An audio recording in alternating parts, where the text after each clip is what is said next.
falar um pouco sobre comunhão com o Espírito Santo. Atos 2, 42 e 43. Porque eu disse aqui para os irmãos nas semanas anteriores que a nossa comunhão com o irmão precisa ser reflexo da nossa comunhão com Deus. João diz que aquele que não ama ao seu irmão a quem vê, não pode amar a Deus a quem não vê. E ao longo das 4 semanas anteriores, quando eu falei sobre comunhão com Deus e comunhão com Jesus Cristo, e os privilégios da comunhão com Deus, e os privilégios da comunhão com Jesus Cristo, eu disse aos irmãos repetidas vezes que o conceito de comunhão com Deus, que não inclui a comunhão com o irmão, é um equívoco. Atos 2, 42 e 43 diz assim, não vou pedir para você ler comigo em voz alta, porque essa máscara está lhe incomodando, e a sua voz não está saindo com liberdade.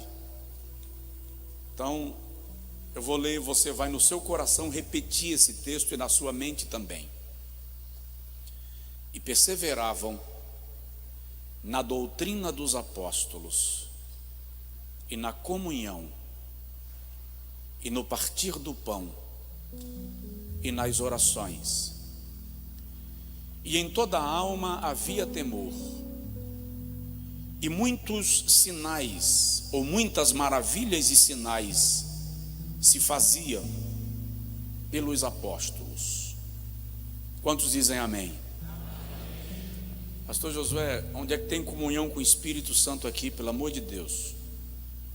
Primeiro é preciso lembrar, aliás, diga comigo assim: Espírito Santo, fala com a gente. Amém. É preciso lembrar primeiro que o livro dos Atos dos Apóstolos, que é o único livro histórico do Novo Testamento, retrata os atos do Espírito Santo através da igreja do primeiro século. Só para o irmão ter uma ideia da amplitude da ação do Espírito Santo através daqueles irmãos,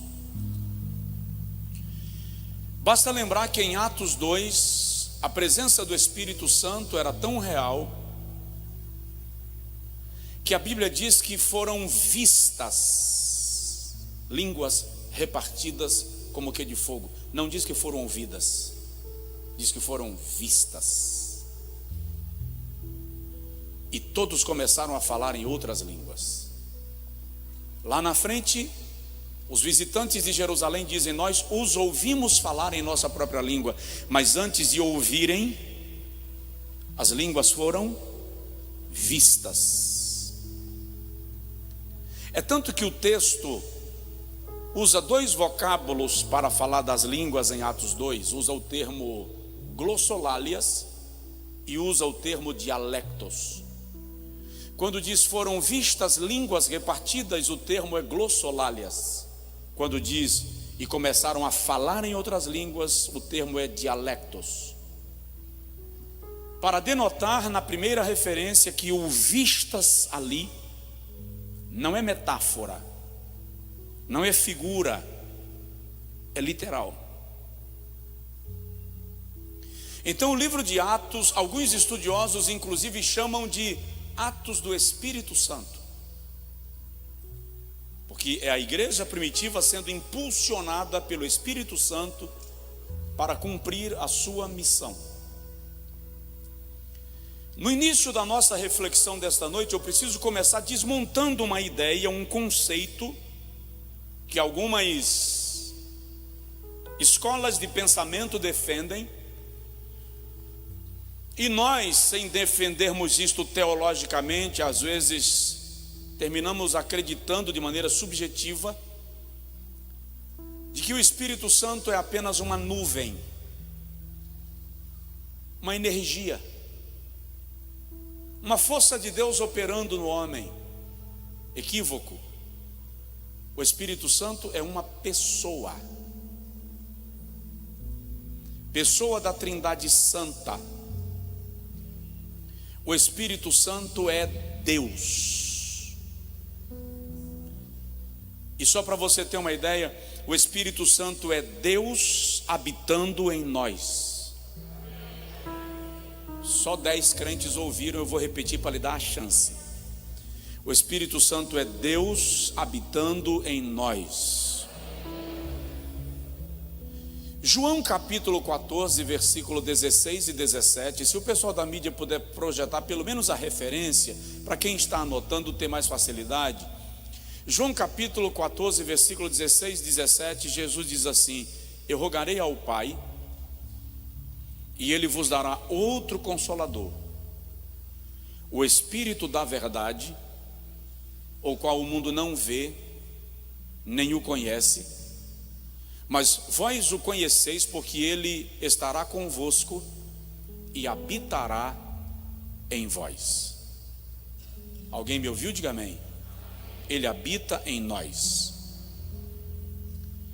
Na primeira carta de Paulo aos Coríntios, capítulo 3, versículo 16 e 17, Paulo diz que nós somos o santuário de Deus, e que o Espírito de Deus habita em nós. Não ouvistes que sois o santuário de Deus, e que o Espírito de Deus habita em vós? Se alguém destruir o santuário de Deus, Deus o destruirá. Na maioria das vezes, nós crentes transitamos na terra e não nos conscientizamos da verdade mais poderosa da vida cristã depois do Calvário. Por que depois do Calvário? Porque a verdade mais poderosa da vida cristã é: Cristo morreu por nossos pecados, ressuscitou para a nossa justificação e está sentado à destra de Deus, onde intercede por nós. A segunda verdade mais poderosa da nossa fé, do nosso credo, é: o Espírito Santo foi enviado para habitar no crente e intercede por nós diante de Deus nas nossas orações. Então nós transitamos no mundo e na maioria das vezes não nos lembramos que o Espírito de Deus habita em nós. 1 aos Coríntios, capítulo 6, versículo 19 e versículo 20, Paulo diz assim: fostes comprados por bom preço. Glorificai, pois, a Deus no vosso corpo e no vosso espírito, o qual pertence a Deus. E aí ele reafirma que o Espírito de Deus habita em nós. Segundo aos Coríntios capítulo 6, Paulo não só afirma que o Espírito de Deus habita em nós, como diz assim: neles habitarei e entre eles andarei. Alguém me entendeu? Diga amém. O Espírito de Deus está aqui. E mais do que isso, o Espírito de Deus está em você. Onde você vai, onde você transita, onde você caminha, o Espírito de Deus está presente na sua vida. Paulo escreve aos Efésios capítulo 2, versículo 20 a 22, e diz assim: edificados sobre o fundamento dos apóstolos e dos profetas, do qual Cristo Jesus é a principal pedra angular. Vós sois conjuntamente edificados nele para a morada de Deus em espírito. Você não está entendendo? Presta atenção. O mundo pode desabar, você pode ficar sem um conto no bolso, tudo pode estar acontecendo, mas o Espírito Santo está dentro de você, habita em você, mora em você, e isto é extraordinário. Por isso que João, na sua primeira epístola, capítulo 2, versículo 27, diz assim: vós tendes a unção do Pai. Ele está falando ali da presença do Espírito Santo morando em nossa vida e confirmando que nós somos eleitos do Senhor, escolhidos do Senhor. Para vivenciarmos a comunhão com o Espírito Santo, a primeira coisa que nós precisamos ter consciência é da sua presença em nós. Porque alguns de nós vai orar e de algum modo a impressão que nós temos é que o Espírito Santo vai entrar num ônibus da companhia X em Salvador e vem para a Feira de Santana, enquanto a gente ora, para nos visitar na nossa oração, quando na verdade Ele já está dentro de você. E de maneira linda e extraordinária, a Bíblia diz que é Ele quem leva as nossas orações a Deus. Quando Jesus fala acerca da obra e do ministério do Espírito Santo, em João capítulo 15, versículo 26, Jesus declara que o Espírito Santo veio para nos ensinar, nos dar testemunho dele, de Jesus. O Espírito Santo veio para comunicar Jesus ao nosso coração, de modo que, se cremos que Jesus é o Filho de Deus,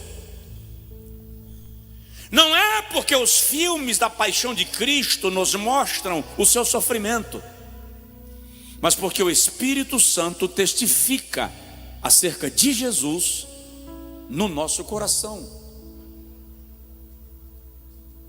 E é muito bom lembrar que quem prepara a noiva para o encontro com o noivo, traduzindo, quem prepara a igreja para o encontro com Cristo, também é o Espírito Santo. Tem algum crente aí capaz de dizer assim: glória a Deus, amém, aleluia, que maravilha? Lá em João capítulo 3, versículo 29, Jesus faz uma ilustração. E na ilustração que Jesus faz, ele está usando uma tradição do costume judaico, quando ele faz a menção do noivo, da noiva e do amigo do noivo. E Jesus diz que o amigo do noivo é quem tem acesso. Aquele que tem a esposa, aquele que tem a noiva, é o noivo. Mas o amigo do noivo, que lhe assiste e o ouve, alegra-se muito com a voz do noivo. Assim, pois, já este meu gozo está cumprido. Na versão que está projetada aí, em vez de noivo, está usando o termo esposo. Quem era o amigo do noivo na tradição judaica? Quando o rapaz ficava noivo de uma moça em Israel, ele não podia ir na casa da moça todo dia, como funciona no Ocidente. Na verdade, ele não poderia visitá-la. Estabeleceu o pacto do casamento. Ele tinha que ir trabalhar e preparar a casa. Observação, para rapazes preguiçosos, o sangue de Jesus tem poder. Não importa quão rico o noivo fosse, não importa quantos funcionários ele poderia pagar para construir a sua casa, ele tinha que participar da construção, tinha que colocar a mão na massa. Por isso que Jesus diz: vou preparar-vos lugar. Então, irmã, se um preguiçoso está orando a Deus a seu respeito, ore também, comece a clamar o sangue de Jesus. começa a clamar o sangue de Jesus. Está repreendido. E o noivo dava à moça uma medalha, um diadema, a depender da condição financeira dele, uma joia. Em alguns casos estava gravado naquela joia: consagrada a mim. Ela não seria mais de outro. Era um pacto de exclusividade. Por isso que quando a senhora da parábola perdeu a dracma, ela entra em desespero, porque era um pacto de exclusividade. Naquele período, a moça ia se preparar para o casamento e o noivo iria preparar a estrutura para recebê-la. E quando ele queria ter notícias dela, ele chamava o amigo do noivo. Era alguém da sua mais absoluta confiança, a quem ele dava a missão de ir visitar a noiva para levar notícias dele e trazer notícias dela.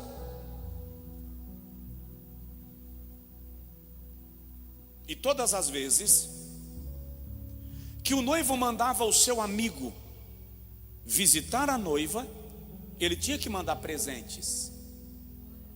Isso, irmã. Alguém entendeu a mensagem profética? Não é possível. Ele tinha que mandar presentes para ela. E o presente não eram flores. Flores? Flor murcha. Tinha que mandar joia. As irmãs podiam dizer assim: oh Deus, renova nossos dias como dantes. Ele tinha que mandar joias para a noiva. Por quê? Porque era com aquelas joias que ela haveria de se adornar para o dia do casamento. Se ela aparecesse na cerimônia sem adorno, não era culpa dela, era culpa dele que não investiu nela. Deus está falando.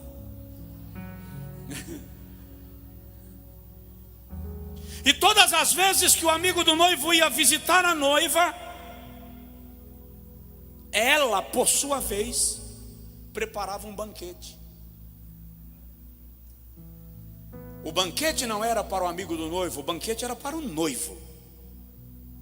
Mas como o noivo não podia vir, era o amigo do noivo quem saboreava do banquete para perceber os dotes culinários e os cuidados dela. E quando o amigo do noivo voltava para o noivo, dizia: olha, o casamento está de pé, o noivado está confirmado, entreguei as joias. E o banquete tinha figos, havia tâmaras, geleia de tâmara, tinha mel tirado da rocha. A comida era perfeita, porque aquilo era para o noivo sentir o sabor prévio do que ele iria viver. O que isso tem a ver comigo? Quem é o noivo que deixou uma noiva esperando para o dia do casamento? Quem é o noivo? Jesus. Quem é a noiva? A igreja. E quem é o amigo que o noivo mandou para cuidar da noiva? O Espírito Santo da graça e da glória de Deus.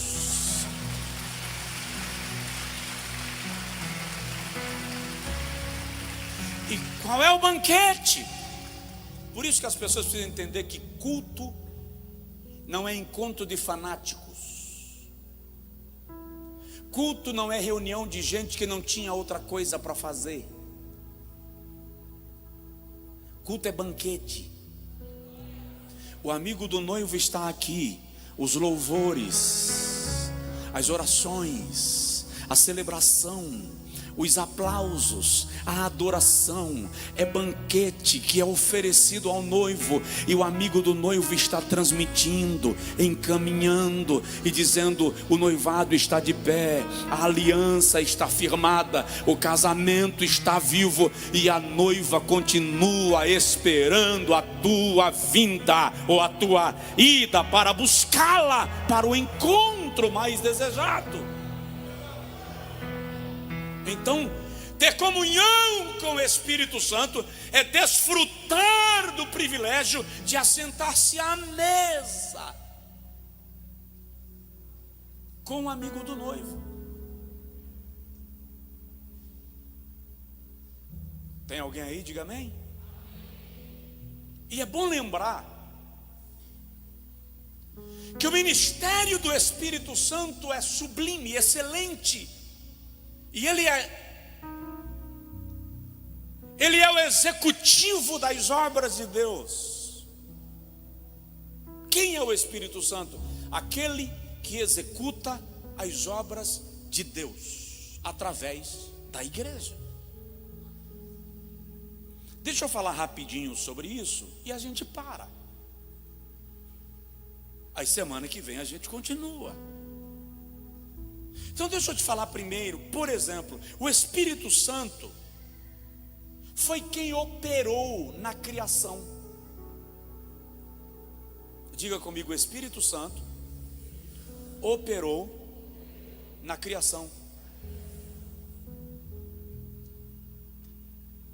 O Criador disse, o Espírito Santo executou. Gênesis capítulo 1, versículo 1 e 2 diz assim: no princípio criou Deus os céus e a terra. E a terra era sem forma e vazia. Por quê? O Criador a criou sem forma e vazia? Não, ele a criou perfeita. Alguns estudiosos sugerem que entre esse versículo 1 e o versículo 2 há uma pequena distância de alguns bilhões de anos. No princípio criou Deus, Elohim, os céus e a terra. Há um espaço de tempo e a terra tornou-se sem forma e vazia. Houve uma catástrofe, houve alguma coisa que a terra tornou-se sem forma. Ali é invisível, envolvida pelas trevas, pela escuridão. Vazia ali é sem vida, não havia habitantes, mas o Espírito de Deus pairava sobre a face das águas. E a expressão pairava aqui é uma expressão semelhante à posição de uma galinha chocando os seus ovos. Ele estava sobre a face das águas, gerando vida. E disse Deus: haja, e houve. Porque o Espírito de Deus pairava, gerava, fazia. Ele estava lá operando na criação. Salmo 104:30 diz: tu enviastes o teu Espírito e criaste. Toda a natureza, conforme nós conhecemos e ou não conhecemos, é resultante de uma ação poderosa do Espírito Santo, criando segundo a palavra de Deus. Então, o Espírito Santo participa de maneira poderosa e de maneira gloriosa da criação, de modo que ter comunhão com o Espírito Santo é ter comunhão com aquele que executa a palavra de Deus. Então, essa ideia de que o Espírito Santo é uma luz, é uma nuvem, é uma força, e há quem diga que o Espírito Santo não está presente no Antigo Testamento, é um quadrado equívoco, não é redondo, é um equívoco tamanho de quem não parou para percebê-lo em toda a Escritura. Ele está lá, criando. Diga amém. Segundo, é o Espírito Santo quem inspira as Sagradas Escrituras.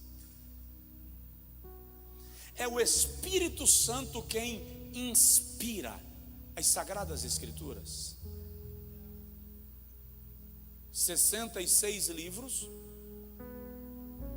cerca de 40 escritores, escritos ao longo de séculos, em circunstâncias e culturas diferentes. Alguns desses escritores eram pastores de ovelhas, outros boiadeiros, vaqueiros, reis, pensadores como Salomão, fazedor de tendas, pescadores, sacerdotes ou filhos de sacerdotes. Eles cresceram em ambientes diferentes, viveram em tempos diferentes, em circunstâncias diferentes, e escreveram na caverna, no deserto, na prisão, numa saleta, no calabouço ou num palácio. Mas eles não entram em contradição. Um não contradiz o que o outro disse. Pegue os 40 melhores escritores da atualidade, pague a cada um deles milhões de dólares para que eles estejam em lugares diferentes e escrevam cada um ou 2 livros, e depois reúna esses livros num compêndio, e você terá uma enciclopédia, mas não terá um livro uniforme, harmonioso, perfeito, cuja mensagem se repete, se confirma, se reafirma e se estabelece. E qualquer um desses livros, mais 100 anos, estarão em algum museu, estará em algum sebo, estará em alguma biblioteca, mas dificilmente estará na casa de cada pessoa. Mas a Bíblia, o livro dos livros, está na casa do indouto, do analfabeto e do doutor, do cientista e do homem comum, do rei e do plebeu, do rico e do pobre, no Brasil e na China, na África e na Europa, porque a palavra de Deus permanece para sempre.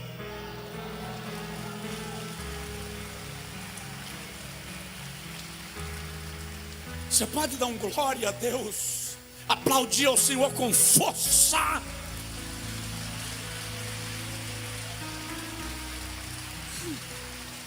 E o camarada vem me dizer que na Bíblia contém erro. Com todo respeito, cidadão, erro tem na sua cabeça oca. Ela é a palavra de Deus. Se eu não consigo entendê-la, é uma limitação minha. E acredite, eu não consigo entender a maior parte dela.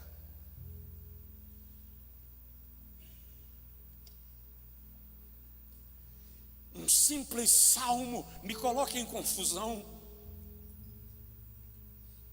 E eu preciso sentar e queimar pestanas até que os olhos ardam na tentativa de compreender. Aí quando eu percebo que o entendimento não é meramente intelectual, eu chamo o autor. Deixa eu te contar um negócio. Na faculdade, certa feita, a professora passou um trabalho baseado num livro de Leonard Boff, teólogo e filósofo católico.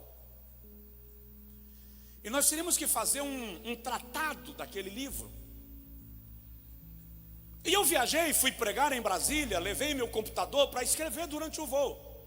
Na volta, quando eu estou na sala de espera do aeroporto, esperando o meu voo, senta na minha frente Leonard Boff. Eu disse: você não veio para cá? Cheguei perto dele, saudei, pedi licença. Falei com ele: sou aluno do curso X e eu tenho um trabalho Y para realizar baseado no seu livro. O senhor poderia me ajudar? Ele olhou para mim e disse: me empresta seu computador.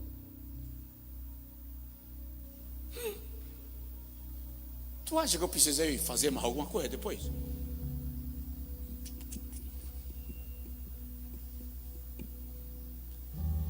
Imagina você estudando a Bíblia, aí o autor senta na tua frente e você diz assim: eu estou precisando entender o que você escreveu, dá para me explicar?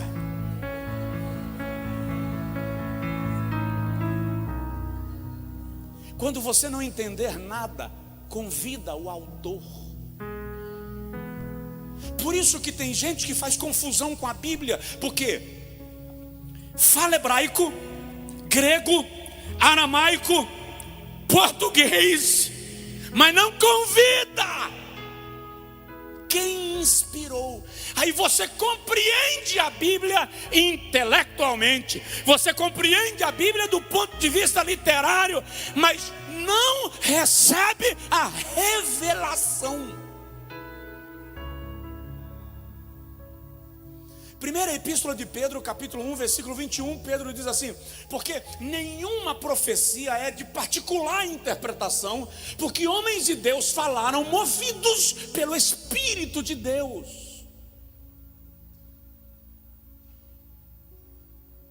Paulo diz a Timóteo na primeira carta, capítulo 3, versículo 14, 15, 16 e 17: porque desde a infância sabes as sagradas letras que podem fazer-te sábio e entendido para a salvação. Toda a Escritura é divinamente inspirada e proveitosa para corrigir, para instruir, para redarguir em justiça, a fim de que o homem de Deus seja perfeitamente preparado e aperfeiçoado para toda boa obra. Então, é o Espírito de Deus quem inspira as Sagradas Escrituras. Todas as vezes que você sentar para ler a Bíblia, convida Ele e diz assim: Espírito Santo, me faz entender.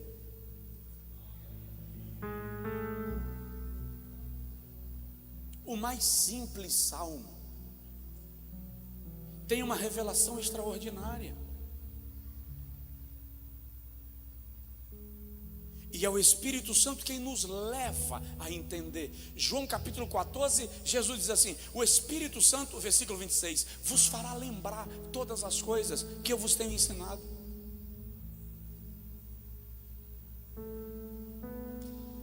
Então presta atenção. Pregação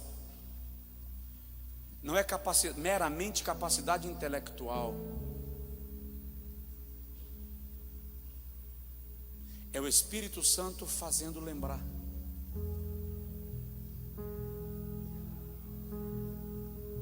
É Ele quem traz a palavra no momento certo, na hora certa, de modo que às vezes você diz assim: era para eu ter dito isso. É ou não é? Você que já teve a oportunidade de dar uma palavra, um testemunho, uma ministração, Já teve a experiência de quando terminar dizer assim: planejei dizer isso e não falei.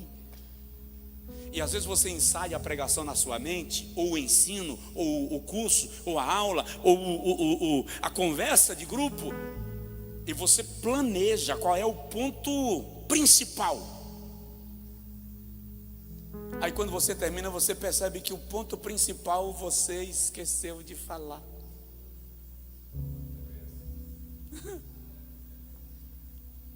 Porque era o ponto principal para você. Para o Espírito Santo, o ponto principal era outro. Ele comunicou o que queria comunicar.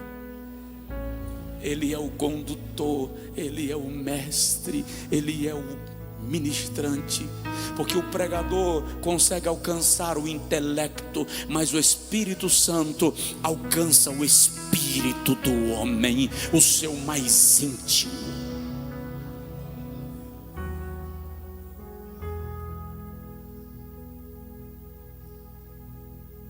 Alguém diz amém? Terceiro,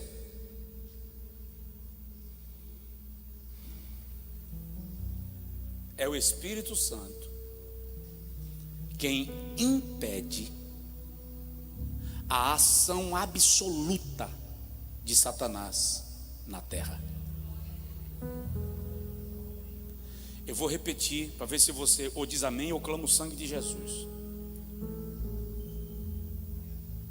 É o Espírito Santo quem impede a ação absoluta de Satanás na terra. Sabe por que depois do arrebatamento Satanás será lançado à terra? Porque o Espírito Santo foi retirado dela. Paulo, escrevendo aos Tessalonicenses, capítulo de número 2, segunda carta, capítulo de número 2, versículo de número 7, até o versículo de número 14, diz assim: porque já o mistério da impiedade opera, somente há um que agora o retém,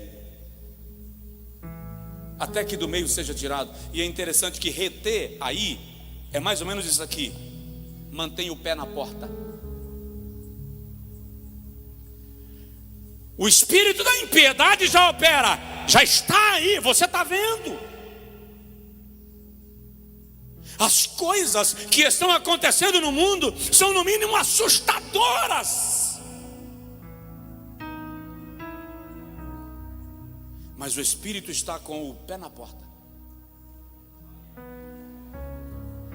E então, capítulo 2, versículo 8: será revelado o iníquo, a quem o Senhor desfará pelo espírito da sua boca e aniquilará pelo esplendor da sua vinda. A esse cuja vinda é segundo a eficácia de Satanás. Está falando do anticristo, com todo o poder e sinais e prodígios de mentira, e com todo o engano da injustiça para os que perecem, porque não receberam o amor da verdade para se salvarem.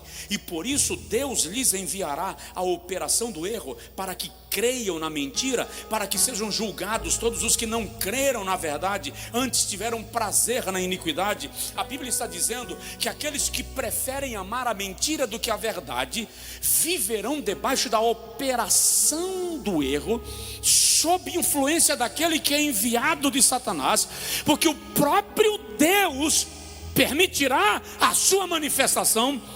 E por que isso não ocorre ainda? Porque a igreja ainda está na terra. E se a igreja ainda está na terra, o Espírito de Deus ainda está com a igreja. E alguém diz assim: o anticristo já nasceu. O anticristo é o candidato a presidente não sei de onde. O anticristo é o presidente do país XY. Se ele já nasceu ou se está por nascer, eu não sei. Se ele já está governando ou se ainda vai governar, eu não sei. Olha bem para mim, eu só sei e lhe garanto com toda a segurança da minha alma que ele não terá governo sobre a terra enquanto a igreja estiver aqui. Por quê? Porque o Espírito Espírito de Deus está na igreja, e o Espírito de Deus não permitirá a sua ação.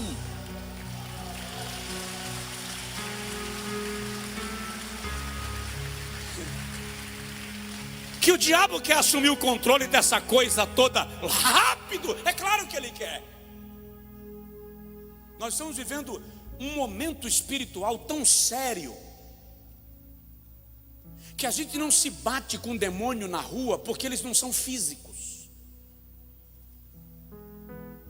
são espíritos. Satanás já queria ter dominado esse negócio todo. É por isso que, presta atenção, o espaço para a igreja vai se tornar cada vez mais restrito. O conforto para a igreja na terra vai se tornar cada vez menor. Por quê? Porque o espírito do anticristo está forçando a porta, e o Espírito Santo está segurando. Ainda não. Ainda não. E o espírito do anticristo está agindo e se manifestando de todas as formas. Adoração a demônios acontece abertamente. Sacrifícios humanos acontecem sempre. Adoração aos homens, antropolatria, antropocentrismo, o desenfreamento dos padrões, a desregularização da vida, a crise, as leis que vão sendo propostas para comprimir a igreja. Presta atenção, mas ela não vai ser aprovada. Presta atenção, lento. Ainda que ela não seja aprovada, o fato dela ter sido proposta já indica que o espírito do mal está agindo na terra e construindo um raciocínio, e construindo um estilo de vida, e isso vai tornando o ambiente desconfortável. Mas o Espírito de Deus na igreja segura a manifestação absoluta do diabo, e a igreja continua marchando debaixo da presença de Deus. E os demônios precisam recuar quando a igreja marcha, mas esse tempo não é longo. Não falta muito tempo para que a igreja seja chamada da terra à glória, e Satanás vai assumir o controle absoluto dessa coisa, de sistemas de governo, de sistemas econômicos. Mas aqueles que aguardam a bem-aventurança da vinda do Senhor Jesus Cristo permanecem cada vez mais apaixonados pela glória de Deus.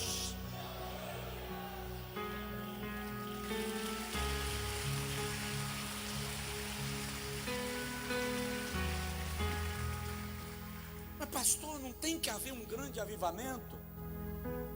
Eu acredito. Mas e quem diz que o que eu chamo de grande avivamento tem as mesmas características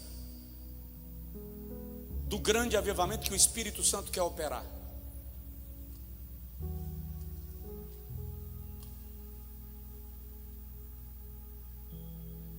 Quem nos garante que muitas vezes situações como uma pandemia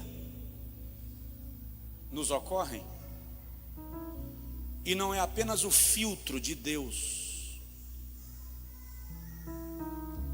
separando quem é de quem não é? Quanta gente desviou agora, só porque não foi ao templo durante 4 meses, 5 meses, esqueceu a fé. Eu não estou falando daqueles que não estão com coragem de vir para o templo ainda, porque estão apavorados, estão amedrontados. Não, porque tem uns que estão assim, mas não desviou não, está na presença de Deus. Mas tem uns que simplesmente, quer saber de uma coisa? Isso é fantasia. E é o Espírito Santo quem controla essa ação do diabo. Então, mantenha-se em comunhão com Ele.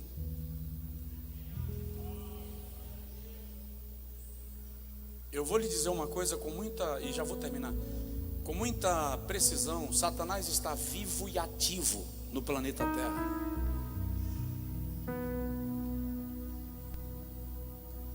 Ninguém disse pelo menos sangue de Jesus tem poder. Penúltimo lugar, o Espírito Santo participa plenamente da obra da redenção. Você sabia que a nossa salvação foi operada por Jesus na cruz, mas o Espírito Santo não estava ausente?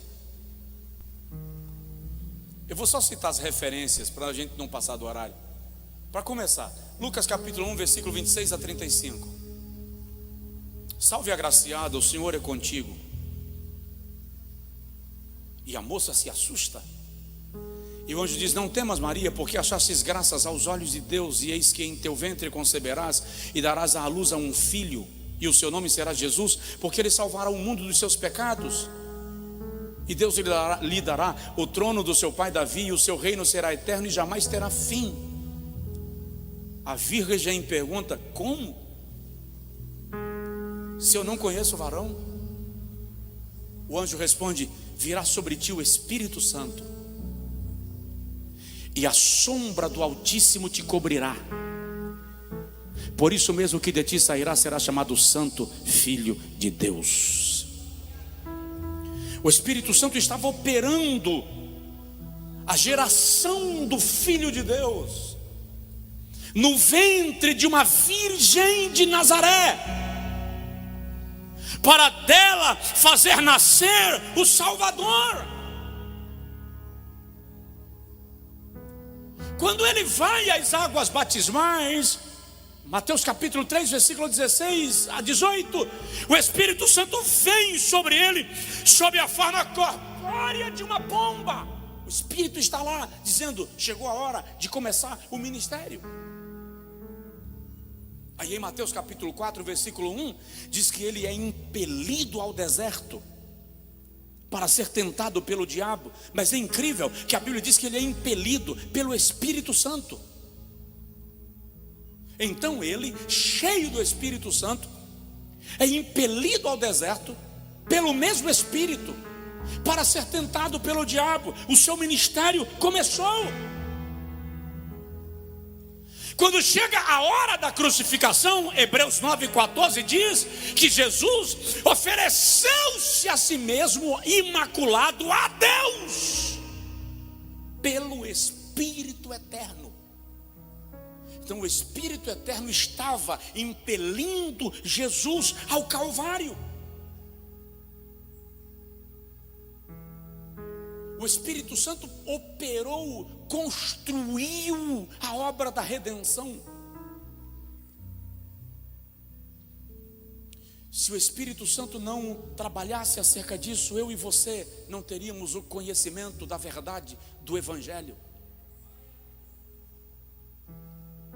Por isso que em João, capítulo de número 16, versículos 7 e 11, está escrito que é Ele quem convence o pecador do pecado, da justiça e do juízo. Ele não só executa o plano da salvação, constrói o plano da salvação, Jesus executa esse plano no Calvário, quanto depois do Calvário, é Ele quem trabalha no coração do pecador para convencê-lo de que Jesus é Deus e que a salvação só pode ser ocasionada por meio de Jesus. Eu disse aqui domingo algo pela manhã. Eu não gosto daquela ideia de eu ganhei X almas para Jesus. Eu não consigo terminar um culto que Jesus salvou 10, 20, 100 pessoas e dizer: ganhei 100 almas para Jesus. Quem ganha almas é o Espírito Santo. O fato de eu pregar e as pessoas se converterem não indica que eu ganhei almas, porque ganhar almas é uma operação de resgate. Antes que eu pregasse e alguém se convertesse, quantas pessoas estão orando por aquela pessoa? Quantas pessoas já lhe evangelizaram? Quantas vezes procurando uma rádio no carro, ele passou por um programa evangélico e ouviu só uma frase, e o córtex cerebral arquivou. E o Espírito Santo fica lá ruminando e fazendo germinar debaixo do solo. Ninguém viu, mas está lá trabalhando. Aí no dia do culto alguém passou na porta e disse: eu queria te convidar para você ir num culto da minha igreja. Tá, eu vou. Não suporto crente, mas porque você está me convidando eu vou. Mas o Espírito Santo está lá dentro fazendo germinar. Aí quando o camarada chegou na igreja, ele foi muito bem recepcionado na portaria. Não é tão ruim quanto eu imaginei, pelo menos educação tem. Entrou no templo e o louvor cantou, e um louvor tocou o seu coração. Aí depois eu prego e Jesus salva, fui eu que ganhei. O Espírito Santo vem trabalhando, há muito tempo. Aliás, tem casos que na gestação, a mãe, que às vezes nem está viva mais, colocava a mão e dizia: Deus, eu consagro a ti. Quando nasceu e cresceu, foi para o mundo, pintou o 7, bordou o 8 e coloriu o 9. Mas a oração da mãe continua ecoando na presença de Deus acerca daquele indivíduo. Quem ganha almas é o Espírito Santo. Eu e você somos resultados da operação do Espírito Santo para a salvação do nosso ser. Fica de pé, por favor.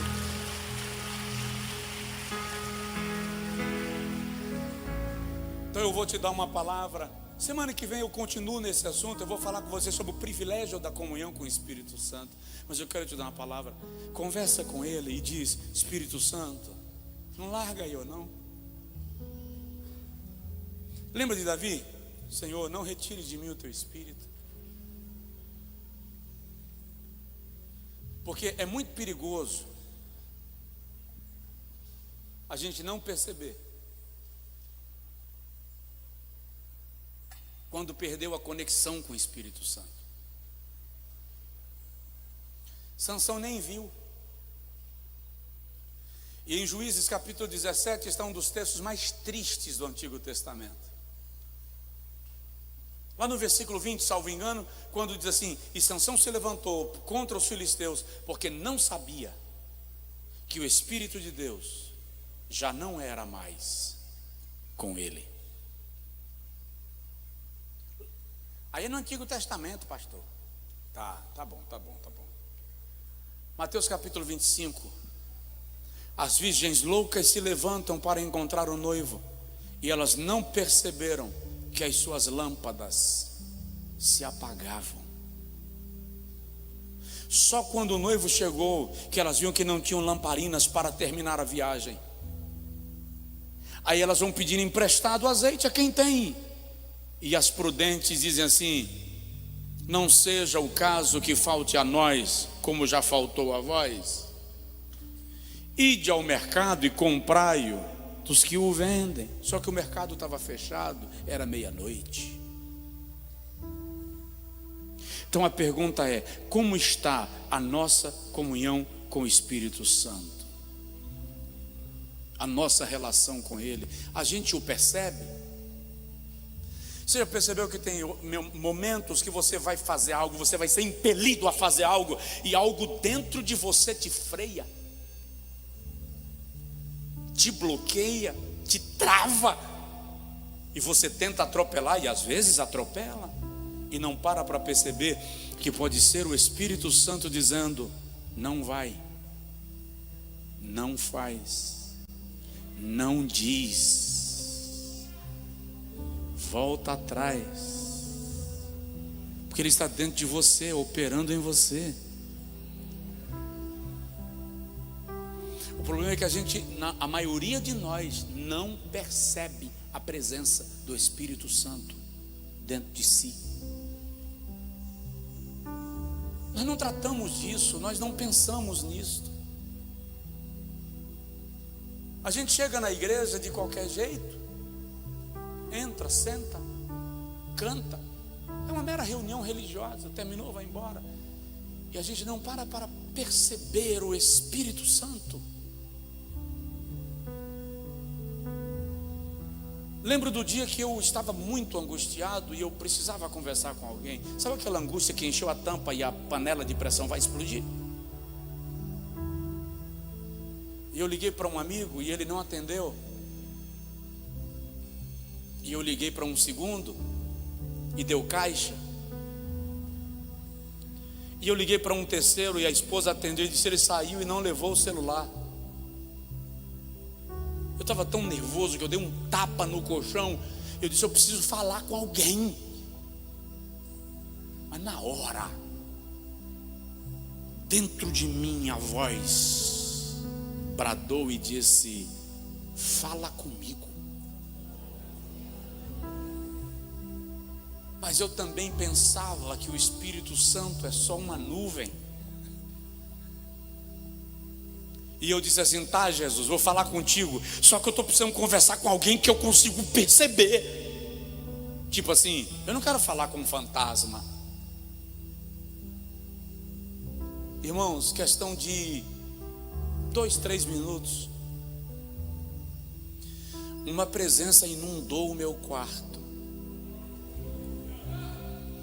Era tão grande a presença que a sensação que eu tinha é que não havia uma partícula de ar que não estivesse ocupada por aquela presença. Era tão real que eu tive vontade de estender a mão para ver se eu conseguia tocar em alguém, em alguma coisa, e eu não fiz isso, porque a presença era tão real que o temor me invadiu. Não precisava estender a mão para tocar em nada, porque se ele encheu o espaço, ele já encheu você, ele já está te tocando também. Eu caí de joelhos ao lado da cama dizendo: me perdoa, Senhor, porque eu não te conhecia como pessoa. Eu pensei que estava conversando com o vazio, mas o Espírito Santo é uma pessoa plena, perfeita da divindade, que se manifesta à igreja e que fala conosco. Então hoje, quando você chegar em casa e for orar, liberte sua mente da nuvem.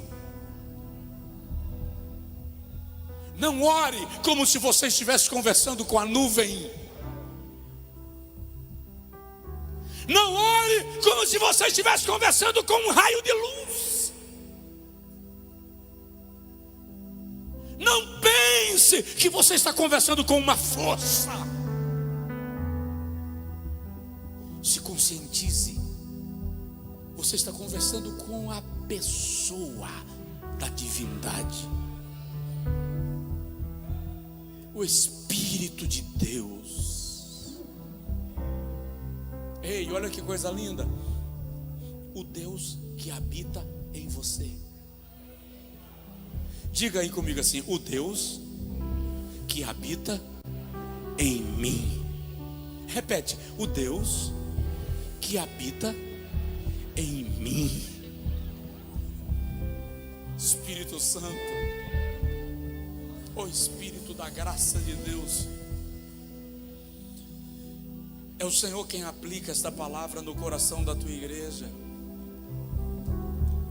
Eu quero pedir, Senhor, a tua presença de maneira muito real em cada um dos teus filhos. Faz com que cada um sinta, traz a consciência da tua presença real em nós. Espírito Santo, estabelece em nós uma reverência impronunciável à tua presença no nosso ser. Espírito de Deus, conforta os corações. Vai ao alcance daquela lacuna no núcleo, no centro, no mais íntimo, para que essa pessoa perceba que é o Senhor quem está fazendo. Quantas vezes, Senhor, nós condicionamos a nossa satisfação a sonhos, a aquisições, a realizações, quando seria tão mais profundo entender que toda a nossa satisfação e plenitude habita em nós, pela presença do Espírito Santo. E como sinal da tua presença, Senhor, sopra uma brisa suave, que alcance mais do que o corpo, uma brisa que alcance a alma. Causa isto aqui esta noite e faz o teu filho, a tua filha sair daqui tomada por esta presença magnífica do Espírito Santo.